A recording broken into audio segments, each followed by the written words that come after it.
ಸೀಸನ್ನ ಅತಿ ದೊಡ್ಡ ಚಾಲೆಂಜ್ ಅಂದ್ರೆ ಆರ್ಸಿಬಿ ಕಪ್ ಗೆಲ್ಲೋದು. ಆರ್ಸಿಬಿ ಈಗ ಅಂಕಪಟ್ಟಿಯಲ್ಲಿ ನಂಬರ್ 1 ಸ್ಥಾನದಲ್ಲಿದೆ. ಆದ್ರೆ 5 ಬಾರಿ ಐಪಿಎಲ್ ಟ್ರೋಫಿ ಗೆದ್ದ ತಂಡಗಳು ಗೆಲ್ಲೋದಕ್ಕೆ ತಿಣುಕಾಡ್ತಿವೆ. ಒಂದು ಮುಂಬೈ, ಮತ್ತೊಂದು ಚೆನ್ನೈ. ಮುಂಬೈ ಇಂಡಿಯನ್ಸ್ ತಂಡ ಟೂರ್ನಿಯ ಆರಂಭದ ಪಂದ್ಯಗಳನ್ನು ಸೋಲೋದಕ್ಕೆ ದಶಕಗಳ ಇತಿಹಾಸವೇ ಇದೆ. ಆದ್ರೆ ಈ ಬಾರಿಯ ಸೋಲುಗಳ ಪರಿಸ್ಥಿತಿಯೇ ಬೇರೆ. ಗೆಲ್ಲುವ ಛಲವನ್ನೇ ಮರೆತಂತೆ ಆಡ್ತಿವೆ. ಮುಂಬೈ ಇಂಡಿಯನ್ಸ್ ಟೀಮ್ ಸೋಲಿಗೆ ಹಾರ್ದಿಕ್ ಪಾಂಡ್ಯ ನಾಯಕತ್ವ ಕಾರಣನಾ? ಹೌದು ಅಂತಿದ್ದಾರೆ ಫ್ಯಾನ್ಸ್. ಮುಂಬೈ ಇಂಡಿಯನ್ಸ್ 5 ಟ್ರೋಫಿ ಗೆದ್ದಿರೋದು ರೋಹಿತ್ ಶರ್ಮಾ ನಾಯಕತ್ವದಲ್ಲಿ.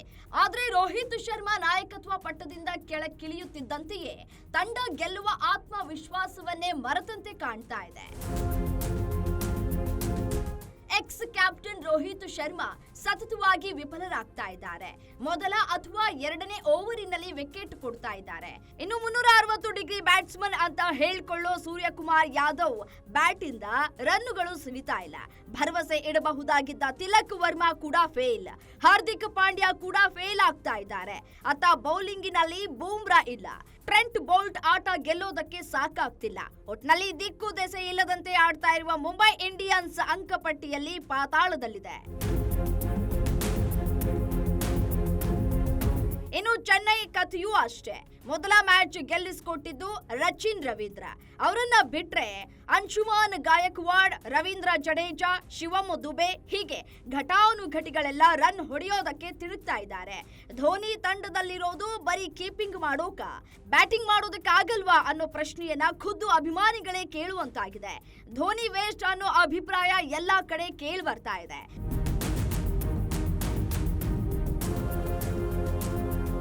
ವಿಚಿತ್ರ ಅಂದ್ರೆ ಧೋನಿ ಮತ್ತು ರೋಹಿತ್ ಇಬ್ಬರು ತಂಡಕ್ಕೆ 5 ಟ್ರೋಫಿ ಗೆಲ್ಸ್ಕೊಟ್ಟಿರೋ ಕ್ಯಾಪ್ಟನ್ಸ್. ಇಬ್ಬರೂ ಆಟಗಾರರ ಸತತ ವೈಫಲ್ಯ ತಂಡದ ಮ್ಯಾನೇಜ್ಮೆಂಟ್ ಅನ್ನ ಸಂಕಷ್ಟಕ್ಕೆ ದೂಡಿದ್ರೆ ಅಭಿಮಾನಿಗಳು ಸಾಕಪ್ಪ ಸಾಕು ಇವರ ಸಹವಾಸ ಅನ್ನುವಷ್ಟು ಬೇಜಾರ್ ಪಟ್ಕೊಳ್ಳೋ ಹಾಗಾಗಿದೆ. ಇನ್ನು ಮುಂಬೈ ತಂಡಕ್ಕೆ ನಾಯಕನಾಗಿಯೇ ರೀ ಎಂಟ್ರಿ ಕೊಟ್ಟ ಹಾರ್ದಿಕ್ ಪಾಂಡ್ಯ ಅವರಿಂದ ತಂಡದ ಎಲ್ಲರನ್ನೂ ವಿಶ್ವಾಸಕ್ಕೆ ತೆಗೆದುಕೊಳ್ಳೋಕೆ ಸಾಧ್ಯವಾಗಿಲ್ಲ. ವಿಶ್ವಕಪ್ ಮತ್ತು ಚಾಂಪಿಯನ್ಸ್ ಟ್ರೋಫಿ ಗೆಲ್ಲಿಸಿದ ಕಾರಣಕ್ಕೆ ಹಾರ್ದಿಕ್ ಅವರನ್ನ ಲೇವಡಿ ಮಾಡೋದು ನಿಂತಿದೆ. ಆದ್ರೆ ಆಟಗಾರನಾಗಿ ಒಳ್ಳೆಯ ಆಟವನ್ನೇ ಆಡ್ತಾ ಇರೋ ಹಾರ್ದಿಕ್ ನಾಯಕನಾಗಿ ನಿರ್ಧಾರ ತೆಗೆದುಕೊಳ್ಳೋದ್ರಲ್ಲಿ ಸೋಲ್ತಾ ಇದ್ದಾರೆ. ಟಾಸ್ ಗೆದ್ದ ನಂತರ ತಪ್ಪು ಆಯ್ಕೆ, ಬೌಲಿಂಗ್ ಬದಲಾವಣೆಯಲ್ಲಿ ಹಾರ್ದಿಕ್ ಸಕ್ಸಸ್ ಆಗ್ತಿಲ್ಲ. ಇನ್ನು ಆಟಗಾರರಿಗೆ ಯಾವ ರೀತಿ ಆಡಬೇಕು ಅಂತ ಹೇಳೋದ್ರಲ್ಲಿ ಕೂಡ ಕಮಾಂಡಿಂಗ್ ಸಿಗ್ತಾ ಇಲ್ಲ. ರೋಹಿತ್ ಶರ್ಮಾ ಕಟ್ಟಿದ್ದ ತಂಡವನ್ನ ಹಾರ್ದಿಕ್ ಹಾಳು ಮಾಡ್ತಾ ಇದ್ದಾರೆ ಅನ್ನೋ ದೂರು ಅಭಿಮಾನಿಗಳದ್ದು.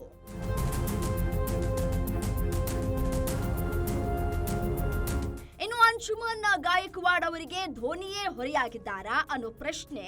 ಧೋನಿ ಕೀಪಿಂಗ್ ಬಗ್ಗೆ 2 ಮಾತಿಲ್ಲ. ಆದ್ರೆ ಬ್ಯಾಟಿಂಗ್ ಕೈಕೊಟ್ಟಿದೆ. ಕನಿಷ್ಠ ಇಂಪ್ಯಾಕ್ಟ್ ಆಟಗಾರನಾಗಿ ಇನ್ನೊಬ್ಬ ಎಂಟ್ರಿ ಕೊಟ್ರೆ ಲಾಭವಾಗಬಹುದೇನೋ.